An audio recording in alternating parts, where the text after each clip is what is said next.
নমস্কাৰ লাৰ্নাৰ্ছ জুৰিছ টেম্পলৰ আজি এই নতুনটো ভিডিঅ'ত মই তোমালোক সকলোকে পুনৰবাৰ স্বাগতম জনাইছোঁ। আজি আমাৰ এই ভিডিঅ'টো সুপ্ৰিম কোৰ্টৰ এটা ৰিচেণ্ট জাজমেণ্টৰ পৰা লোৱা হৈছে, যিটো ডেলিভাৰ হৈছিলে যোৱা 14 মে তাৰিখে।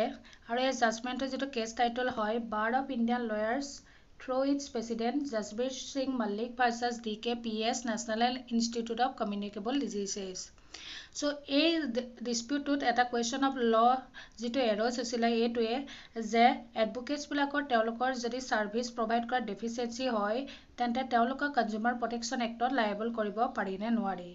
চ' প্ৰথমতে এই কুৱেশ্যনটো যেতিয়া ৰেজ হৈছিলে 2007 চনত এটা জাজমেণ্ট যেতিয়া নেশ্যনেল কনজিউমাৰ ডিস্পিউট ৰিড্ৰেছেল কমিশ্যনৰ পৰা ডেলিভাৰ কৰা হৈছিলে, তাত সেই জাজমেণ্টত কোৱা হৈছিলে যে লয়াৰসকলে যিটো ছাৰ্ভিচ প্ৰভাইড কৰে তেওঁলোকৰ ক্লায়েণ্টক, যিহেতু এটা কনচিডাৰেশ্যন বা ফিজ লৈ প্ৰভাইড কৰে, গতিকে তেওঁলোকৰ সেই ছাৰ্ভিচটো কনজিউমাৰ প্ৰটেকশ্যন এক্টৰ আণ্ডাৰত ইনক্লুডেড কৰিব পৰা যায়। কিন্তু লয়াৰসকলে এটা কেছৰ আউটকামৰ কাৰণে কেতিয়াও লায়েবল নহয়, কাৰণ এটা কেছত পাৰ্টি হাৰিব বা জিকিব এইটো কেৱল লয়াৰসকলৰ ওপৰতে নিৰ্ভৰ নকৰে, তাত বহুত ফেক্টৰৰ ওপৰত নিৰ্ভৰ কৰে।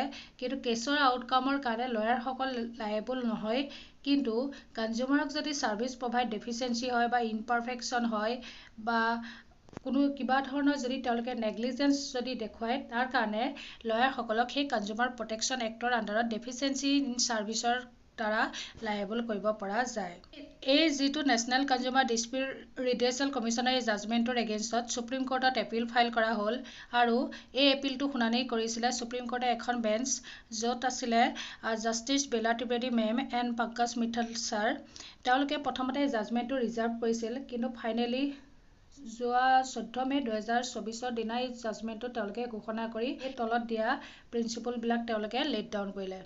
প্ৰথমতে তেওঁলোকে ডিফাৰেঞ্চিয়েট কৰিলে যিটো লয়াৰৰ প্ৰফেশ্যন বাকী বিজনেছ আৰু ট্ৰেডৰ পৰা, কাৰণ লয়াৰসকলে যিটো প্ৰফেশ্যনৰ ক্ষেত্ৰত তেওঁলোকে দক্ষতা দেখাবলৈ হ'লে তেওঁলোকৰ হাই লেভেল অফ এডুকেশ্যনৰ দৰকাৰ, আৰু লগতে তেওঁলোকৰ যিটো মেণ্টেল লেবাৰৰ দৰকাৰ। লয়াৰসকল যদি ছাকচেছ হয় সেইটো তেওঁলোকৰো কণ্ট্ৰলৰ বাহিৰত হয়, সেইকাৰণে তেওঁলোকৰ যি ধৰণৰ মেণ্টেল লেবাৰ বা স্পেচিয়েলাইজেশ্যন বা স্কিলৰ প্ৰয়োজন হয়, সেইখিনি কোনো বিজনেছমেন বা ট্ৰেডাৰ বা ছাৰ্ভিচ প্ৰভাইডাৰ প্ৰডাক্ট বা গুডছৰ লগত তুলনা কৰিব পৰা নাযায়। এইদৰে জাষ্টিছ বেলা ত্ৰিবেদী মেমে কৈছিলে। তাৰপিছতো সুপ্ৰিম কোৰ্টৰ পৰা এইদৰেও কোৱা হৈছিল যে লয়াৰসকলে যিটো প্ৰফেশ্যন হয় এইটো চুই জেনেৰিছ হয়। চুই জেনেৰিছ মানে যিটো ইউনিক হয়, কাৰণ লয়াৰসকলে যেতিয়া প্ৰফেশ্যনত ইনভল্ভ থাকে সেই প্ৰফেশ্যনটো তেওঁলোকে নিজৰ কাৰণে নহয়, তেওঁলোকে ক্লায়েণ্টৰ কাৰণেহে ছাৰ্ভিচটো প্ৰভাইড কৰে। তেওঁলোকৰ নিজৰ পাৰ্চনেল কোনো ধৰণৰ ডিস্পিউট নাথাকে, কিন্তু তেওঁলোকে সেই ক্লায়েণ্টৰ ডিস্পিউটটোকে নিজৰ বুলি ভাবি পাৰ্চনেলি তেওঁলোকে কোৰ্টত কণ্ডাক্ট কৰে। গতিকে এই ক্ষেত্ৰত এজন ক্লায়েণ্ট আৰু লয়াৰৰ মাজত সদায় এটা বণ্ডিং থাকে, সদায় এটা মিউচুৱেল ট্ৰাষ্ট থাকে, যিটো নেকি লয়াৰসকলে সেই ক্লায়েণ্টৰ কনচেণ্ট নোহোৱাকৈ ক'তো তেওঁলোকে ডিছক্ল'জ নকৰে। এই ফালৰ পৰা সুপ্ৰিম কোৰ্টে কৈছে যে এজন এডভোকেট আৰু ক্লায়েণ্টৰ যিটো ৰিলেশ্যনশ্বিপ সেইটো ফিডুচিয়াৰী ৰিলেশ্যনশ্বিপ হয়, যিটো কেৱল মিউচুৱেল ট্ৰাষ্টৰ ওপৰত বেছ কৰিহে হয়। তাৰোপৰি বহুতো ছিনিয়ৰ এডভোকেটে এই ক্ষেত্ৰতো তেওঁলোকে নিজৰ ষ্টেটমেণ্ট দিছিলে। তাৰ ভিতৰত এজন আছিলে ভি গিৰি, যিজন এই ডিস্পিউটটোৰ কাৰণে এমিকাছ কিউৰি আছিলে, অৰ্থাৎ ফ্ৰেণ্ড অফ দ্য কোৰ্ট আছিলে।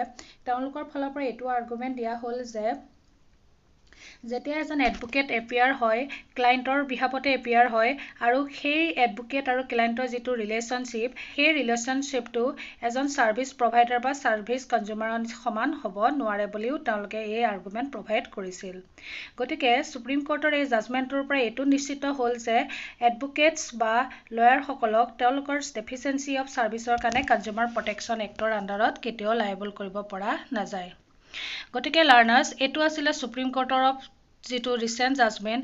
তোমালোকে এই সুপ্ৰিম কোৰ্টৰ জাজমেণ্টটোৰ ওপৰত কিমান সুখী তোমালোকে কমেণ্ট কৰি জনাবা, আৰু এইদৰে লিগেল আপডেটবিলাক পাই থাকিবলৈ হ'লে মোৰ চেনেল জুৰিছ টেম্পল সদায় ছাবস্ক্ৰাইব, লাইক আৰু শ্বেয়াৰ কৰি দিবা, আৰু যিটো বেল আইকন আছে তাত প্ৰেছ কৰি দিবা, যাতে এনেকুৱা লিগেল আপডেটবিলাক সময়ে সময়ে তোমালোকে পাই থাকা। গতিকে আজিৰ ভিডিঅ'টো মই ইয়াতে সামৰণি মাৰিলোঁ। নমস্কাৰ।